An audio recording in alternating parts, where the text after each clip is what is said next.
Alright, service call for Kent Street Hotel. They said there's no ice on the machine, so it's not getting down to temperature. So we've drained the machine and there is ice in here. Not a lot of ice, but more than enough to make it work.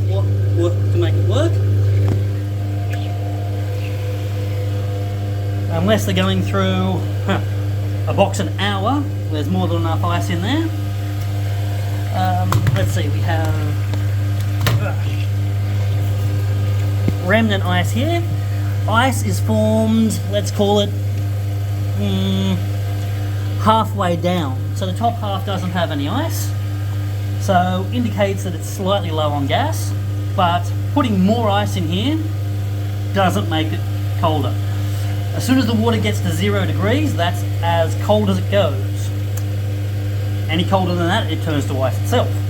And the presence of ice on the outside means that it was at 0 degrees, otherwise the ice would melt to make the water cooler. That's just how thermodynamics works. So we're going to put a little bit more gas in the system. As we can see, she's running a bit high. Refill it.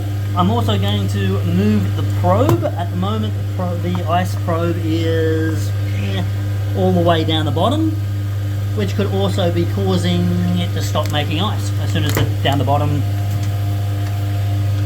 freezes. The ice probe is stuck in there, so we're going to have to defrost everything to get it out. But what's happened is ice is well on refrigerant, so ice is only forming in the bottom part.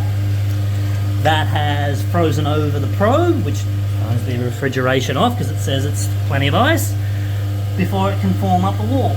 So we'll put more refrigerant in and we will move the probe up. However, none of that will fix the problem. They said it's coming out flat. Now, judging by what's happening in this machine, that shouldn't happen. So I'm not sure if it is actually coming out flat, or but because they couldn't see the ice, they're assuming it's coming out flat. So let's top this back up with water. The problem being that as soon as we top it back up with tap water, it is going to melt that ice, which will cause it to be warm.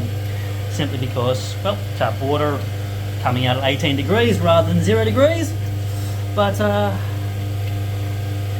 that's all we can do for the moment.